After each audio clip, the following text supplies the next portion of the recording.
Buenas tardes.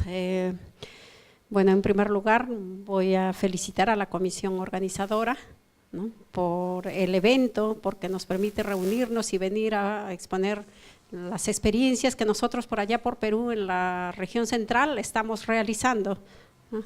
Este trabajo forma parte de un trabajo más grande que viene realizando el Instituto de Investigación Alta Montaña de la Universidad Nacional del Centro del Perú. Lo que corresponde es a ver qué es lo que está pasando con la calidad del agua de los humedales altoandinos. El trabajo, ¿no?, cobra importancia porque nosotros sabemos que los humedales de altoandinos, ¿no?, se constituyen actualmente como ecosistemas muy frágiles porque los pobladores están cada vez ganando más espacio para poder cultivar, para realizar sus diferentes actividades, como vamos a ir viendo. La calidad del agua cada vez se está deteriorando más, la política todavía no es aplicada en su totalidad en muchos espacios allá en el Perú, y uno de ellos es estos ecosistemas. Hay diversas actividades las que están pues presionando a estos ecosistemas. Tenemos ahí, por ejemplo, la agricultura, como les decía, el cambio climático que en la mañana nos hacían ver, que también por esta parte de la tierra también está cobrando cierto espacio, está pues impactando negativamente por allá también. Los agricultores cada vez están subiendo más a las alturas para ganar espacio y poder obtener pues la producción que más o menos ellos tenían en las partes bajas. La ganadería, que es una actividad muy importante en la zona altoandina, tenemos ahí pues camélidos sudamericanos que también por esta variación climática les lleva a invadir estos espacios que son los humedales. La urbanización también, hay en ciertas partes que los pobladores también se están asentando, se están aproximando más, están ganando espacio. Y una actividad muy importante también allá en la Sierra Central del Perú es la actividad minera. La gran cantidad de empresas formales e informales que también tenemos allá, que se dedican a esta actividad, también está impactando negativamente en los ecosistemas acuáticos. Y otras industrias, por ejemplo la industria láctea, que también está ubicándose muy cerca a donde está el factor agua. El trabajo, ¿no?, que se realizó como parte de la evaluación de humedales altoandinos es evaluar la calidad del ambiente acuático de humedales altoandinos de la región Junín. Nosotros podemos ver acá, este es el lago Chinchaycocha, el segundo lago más grande del Perú después del Titicaca. Entonces pertenece a una zona de reserva, ¿no? Entonces está comprendido dentro del estudio, y tenemos otros humedales que son pequeños pero que cobran bastante importancia por las aves que albergan, ¿no? Bueno, lo primero que se hizo es hacer toda una revisión documental, hacer un análisis, ¿no?, de qué es lo que se tiene, hasta dónde la política nacional está trabajando. Se realizó una descripción del área de estudio, ¿no?, y tenemos acá estos 5 humedales en los que se ha intervenido en la región Junín. Esta es la parte central del Perú. Entonces lo que se hizo ahí, como pueden ver en las figuras, ¿no?, es un equipo que forma parte del Instituto de Alta Montaña, en donde estamos pues haciendo determinaciones in situ de las variables físico-químicas. Se está también tomando acá muestras de sedimento a través de una red de arrastre, y entonces nosotros, una vez obtenidas esas muestras, en muchas de ellas, por ejemplo en el caso para la evaluación biológica a nivel de macroinvertebrados, se hizo la toma del sedimento, ¿no?, para identificar aquellos organismos que son indicadores de calidad de agua. En algunos casos hemos utilizado una lancha para poder ingresar hacia los interiores del lago. Bueno, los resultados, ¿no? Nosotros podemos ver acá un resumen de los estadísticos descriptivos, donde podemos ver que muchas de estas variables con la norma peruana está fuera, algunos superan los estándares de calidad ambiental, ¿no? Incluso si nosotros lo comparamos con los estándares de la Organización Mundial de la Salud, en muchos de ellos también lo superan. Entonces nosotros podemos ver que a través del estudio realizado hay varios usos que estarían por no realizarse, porque muchas de estas comunidades que se asientan cerca de estos humedales hacen uso del agua para beber, ¿no? Lo entuban nada más y lo llevan incluso a otros lugares. Entonces se ve comprometida la salud también de estas personas.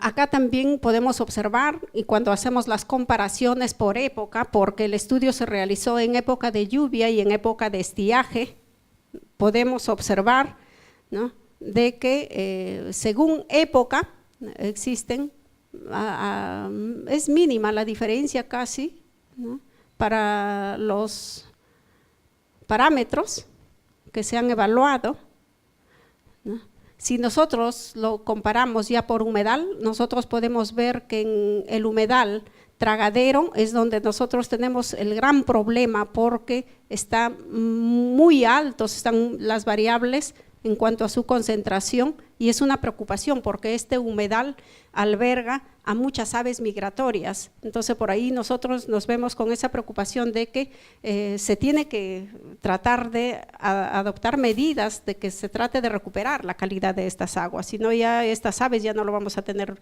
ya en un tiempo muy cercano, ¿no? Entonces eso es muy importante.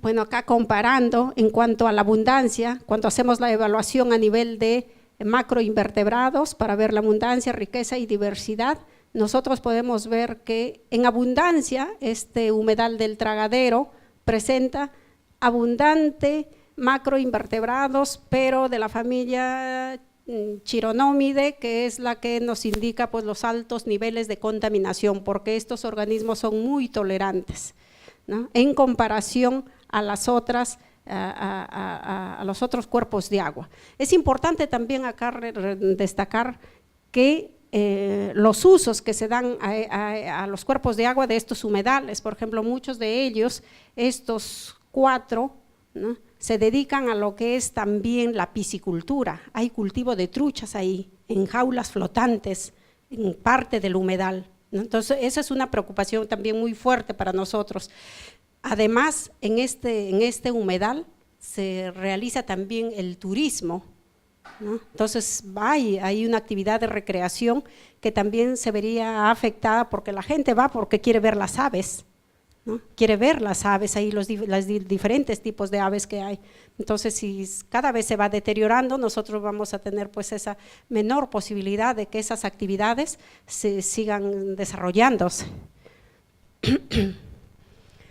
Y tenemos las familias de macroinvertebrados que se han identificado en estos humedales, ¿no? Muchos de ellos son pues indicadores de buena calidad de agua, y que nosotros lo hemos encontrado en menor cantidad en muchos de ellos, ¿no? Y otros pues que son más tolerantes, como en el caso de los dípteros en su gran mayoría. También tenemos acá los estadísticos descriptivos para ver pues, ¿no?, la riqueza, la dominancia, ¿no?, la diversidad de los macroinvertebrados, tanto en época de lluvia como en época de estiaje. Nosotros podemos ir viendo en que cada una de las épocas son muy características estos descriptivos, ¿no? También se realizó una agrupación por similitud de los humedales, ¿ve?, teniendo en cuenta a los indicadores de diversidad de los macroinvertebrados bentónicos, ¿no?, donde podemos ver cómo es que se van agrupando, ¿no?, en relación a estos indicadores, estos humedales, ¿no? ¿Sí? También tenemos acá la relación de estos indicadores con respecto a los macroinvertebrados. Nosotros podemos ver acá, ¿no?, de que existen correlaciones significativas a un nivel de significancia del 0.05, ¿no?, para las variables, por ejemplo, de demanda química respecto a la riqueza, ¿no?, respecto a la dominancia y respecto a la abundancia y diversidad, ¿no? Y así podemos ir viendo que cada uno de estos indicadores guardan cierta relación, ¿no? Y si nosotros observamos respecto a la temperatura, nosotros podemos ver que la abundancia también está relacionada con la temperatura. Y como conclusiones podemos decir que los indicadores físico-químicos y bacteriológicos de la calidad del agua de lagunas altoandinas de la región Junín, determinados según época de muestreo, están en su gran mayoría en el rango de los estándares de calidad ambiental para agua de lagos y lagunas del Perú. El menor valor de pH del agua se registró en la laguna Cuncacocha con una media más menos desviación estándar del 6.79 más menos 0.53 y la mayor conductividad eléctrica se registró en la laguna Tragadero, con una media más menos desviación estándar de 264.34 más menos 16.25, ¿no?, en época de estiaje. La mayor demanda química y DBO del agua fue registrada en la laguna Tragadero, ¿no?, durante la época de lluvia, ¿no? Y así nosotros podemos ver en conclusión de que estos parámetros, ¿no?, en algunos de ellos se encuentran dentro de los estándares, pero algunos con tendencia a superarlos. La abundancia y riqueza y diversidad de macroinvertebrados bentónicos, según la época de muestreo, presentaron diferentes comportamientos. La mayor abundancia y dominancia se registraron en la laguna Tragadero, respectivamente en época de estiaje, ¿no? La riqueza y diversidad y equitabilidad de taxa se registró en la laguna Pamacocha con una media, ¿no?, de 7.71 en época de lluvia. Además, como resultado del análisis de agrupación por similitud, las lagunas se separan en dos grupos al aumentar la abundancia de especímenes indicadores de ambientes acuáticos perturbados, especialmente donde existe alta disposición de materia orgánica. De acuerdo con el resultado, los análisis de correlación lineal múltiple, los indicadores físico-químicos y bacteriológicos presentaron correlaciones significativas respecto a estos indicadores en las lagunas evaluadas. Bueno, estas son las referencias que hemos utilizado y este es el equipo de investigación, ¿no?, al cual, ¿no?, pertenezco, ¿no? Acá estamos pues en una de las evaluaciones.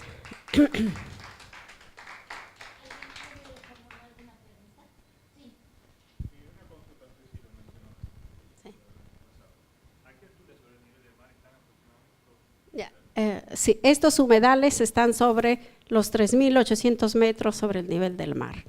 Sí, gracias. El lago que mayor contaminación está teniendo, o sea, a pesar de que está dentro de los valores tolerables, pero va aumentando. Es el que tiene más uso de la tierra o utilización o más poblaciones en la cercanía de ese o no. Ya, ok. Sí, este es el humedal El Tragadero, ¿no?, que tiene la población cercana. La población está a más de 20 metros, ¿no?, y viven del turismo también porque la gente llega a observar las aves, ¿no? Y ellos también no solamente esa actividad, sino que también utilizan, ¿no?, al humedal para sembrar también. Están sembrando y también, ¿no?, tienen sus animales, incluso hay vacunos que incluso ingresan hacia el humedal para consumir la vegetación, sobre todo en época de estiaje, ¿no? Entonces la presión es fuerte que está soportando este humedal. ¿Alguna otra pregunta? Bueno, entonces pasamos a la siguiente.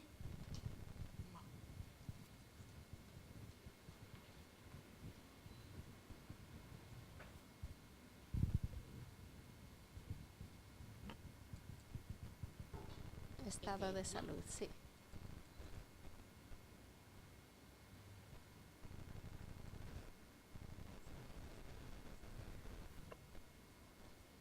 Bueno, voy a presentar el siguiente trabajo. Este trabajo también lo realizamos, ¿no?, en convenio con la empresa también potabilizadora de agua ya, que se encarga de hacer los monitoreos, ¿no? Acá corresponde a Erika Chávez, con la que estamos trabajando también en varios trabajos, y vamos acá a presentar las evaluaciones que se hacen en los ríos, que todavía nosotros tenemos esa posibilidad de conservarlos como están. Este río se localiza, ¿no?, en la margen derecha del río Mantaro. El río Mantaro es uno de los ríos representativos del Perú, recorre la parte central, 5 departamentos, cobra importancia porque este río es el que prácticamente irriga gran cantidad de las poblaciones que se asientan al margen de este río. Este río, el río Cunas, que pertenece a la cuenca del Mantaro, es un río donde tenemos pues, ¿no?, muchas empresas de producción de ganadería, también tenemos mucho terreno que está dedicado a la agricultura y también a la piscicultura.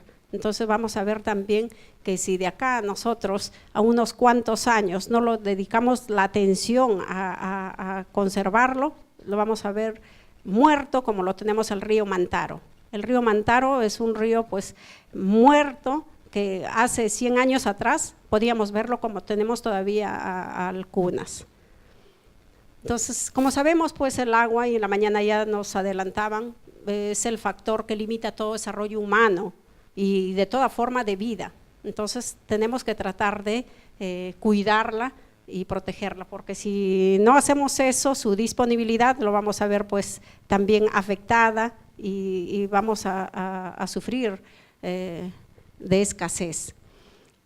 Entonces, como decía, ¿no?, en el Perú, en cuanto a sus recursos hídricos, tenemos alrededor de 106 cuencas hidrográficas distribuidas en estas 3 vertientes importantes, que es la del Pacífico, el Atlántico y el Titicaca, ¿no? Sin embargo, nosotros conscientes, bueno, de todavía esa abundancia, podríamos decir entre comillas, de este recurso hídrico, no valoramos todavía lo que tenemos, ¿no? Respecto a otras latitudes, donde el costo para el tratamiento de aguas es alto, nosotros acá todavía con estos ríos todavía no llegamos a eso, pero lo estamos perdiendo porque no estamos adoptando políticas para proteger y cuidarlos, ¿no? Entonces nos vemos nosotros en esa necesidad todavía de conocer cómo está el estado de salud de esos ríos y poder adoptar alguna medida. Entonces, este río Cunas se localiza en esta cuenca hidrográfica del río Mantaro y el objetivo de este estudio fue evaluar el estado de salud del río Cunas mediante indicadores ambientales. Acá lo tenemos al río Cunas, que forma parte, ¿no?, de esta cuenca hidrográfica. Esto está en la región Junín. También, igual que en el caso anterior, primero se realizó un análisis documental y luego la observación directa simple. Inicialmente se definieron 3 sectores de muestreo, como es uno en el sector Jarpa, que está en la parte alta, esto está sobre los 4.000 metros, y tenemos en la parte media, que está a 3.400 y a 3.200, que está en la parte baja, en donde hace entrega al río Mantaro. Se registraron todas las presiones antropogénicas en el curso del río que se desarrollan. Previamente, nosotros también en el mismo punto de muestreo calibramos a estos equipos portátiles para determinar variables in situ durante 2 etapas. La primera etapa, que correspondió a febrero, marzo y abril, y la segunda etapa en mayo, junio y julio. Esta segunda etapa corresponde a la época de estiaje y la primera a la época de lluvia. Entonces acá estamos como parte del muestreo, ¿no?, realizando y la determinación taxonómica en el laboratorio. Las presiones antropogénicas que ustedes pueden observar acá, estas son piscigranjas que están en el curso del agua, en el cauce, ahí se encuentran en esta parte media del río una gran cantidad de piscigranjas, y como pueden ver acá, solamente una poza de sedimentación y de ahí la entrega directamente al río, ¿no? Entonces, miren cómo queda el agua después de cada descarga que hacen, turbia totalmente. También no son las únicas presiones, también encontramos acá viviendas asentadas en el curso del río y que hacen sus descargas directamente, ¿no? Acá de otro poblado cerca, sus aguas municipales también la entrega directamente, y esto es de la ganadería. Entonces, como podemos ver, los aportes y la carga de DBO por día es alta. Otras presiones, como podemos observar acá, ¿ve? La agricultura que está en toda la franja marginal, que generalmente es un área que es de protección, que no debería invadirse, pero, ¿no?, los agricultores lo están utilizando, ¿no? También hay extracción de agua del río para lavar zanahoria, y esas aguas igual también se devuelven, ¿ve? Esta es en la parte baja ya del río, ¿no? También encontramos acá hidroeléctricas, por ejemplo, generadoras de energía para esos poblados cercanos, y también la interrupción del cauce. Miren esas plataformas de concreto. Y otro que lo encontramos en casi todo el curso del río es que lo utiliza la gente para lavar. Entonces la adición de detergentes, o sea, es un problema latente, y no solamente en este río, sino eso sucede en casi todos los ríos.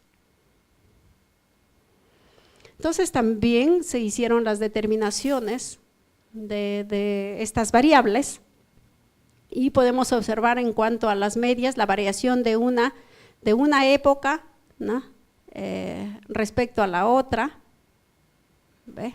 Y son meses nada más que no separan, pero hay esas variaciones, ¿no? Lo que es muy preocupante acá, como les decía, también acá estos ríos, ¿no?, surten de agua para las poblaciones aledañas y que solamente lo llevan a través de un tubo. Hay un proceso de desinfección solamente con cloro, pero como ustedes podrán saber, de que hay muchos patógenos, como en el caso de los protozoarios, que son resistentes al tratamiento con cloro. Entonces podemos ver también que en cuanto a coliformes, si es para consumo humano no debería existir, pero existen, ¿ve? Hay en esta parte baja donde superan los 1100 unidades formadoras de colonias, ¿no? Se evalúa también la calidad del agua en base al índice de la Fundación Nacional de Saneamiento de los Estados Unidos, ¿no? Entonces encontramos acá que la parte baja, que es a nivel de la zona de Perla, miren la mala calidad que presenta ya sus aguas, pero se sigue utilizando para lavar zanahoria, y esas zanahorias van al mercado, ¿ve? ¿Sí? Entonces la cantidad de patógenos que podría estar llevando también ahí, ¿no? Después lo encontramos como regular, y en la parte alta en algunos puntos, por ejemplo en Febrero, bueno, que está dentro de las buenas, ¿no?, pero después lo encontramos de media a mala. Estos trabajos son corroborados también por Valcárcel y González, ¿no?, y colaboradores, quienes señalan que las aguas con un índice de categoría muy mala poseen un número limitado de las formas de vida acuática, presentan numerosos problemas y normalmente no son aconsejables para las actividades que implican contacto directo con ella. También se evaluó la calidad del agua a través de estos índices bióticos, ¿no?, y nosotros podemos ver que en el sector 3, ¿no?, la corroboran al índice que utiliza parámetros físico-químicos y donde determina la mala calidad de agua que hay. Si lo observamos con este otro índice, también nos dice que el agua es regular, Si nosotros lo evaluamos con los índices de diversidad, en el caso de Shannon, podemos ver también que en el sector 3, que es la preocupación, también arroja como calidad mala. También se evaluó la concentración de clorofila para ver cuál es el estado trófico. Y bueno, en los 3, según los resultados encontrados, nos dan como resultado que tienen un estado trófico, ¿no?, oligotrófico todavía, ¿no? Sí, encontramos. Y como conclusiones podemos ver que los resultados obtenidos ponen de manifiesto que las presiones antropogénicas están ejerciendo fuerte presión en el ambiente acuático y en las comunidades biológicas del río Cunas, con aportes promedios que varían de 3,57 litros por segundo de agua residual y con una carga, ¿no?, de 892,33 miligramos por litro, ¿no? Podemos observar también, ¿no?, que todo este aporte, esta carga contaminante está afectando negativamente la calidad del agua, así como la estructura y funcionamiento de estas comunidades, situación que se ve reflejada por el descenso de la abundancia de la entomofauna bentónica, principalmente de los Ephemeroptera, Plecoptera y Trichoptera. Los resultados también revelan la importancia de integrar los indicadores ambientales de presión con los indicadores de estado en la evaluación de la calidad del ambiente acuático en ríos altoandinos. Por lo tanto, el estudio de caso del río Cunas, desarrollado bajo un enfoque holístico, puede ser de uso general como instrumento de biomonitoreo para cualquier otro río altoandino.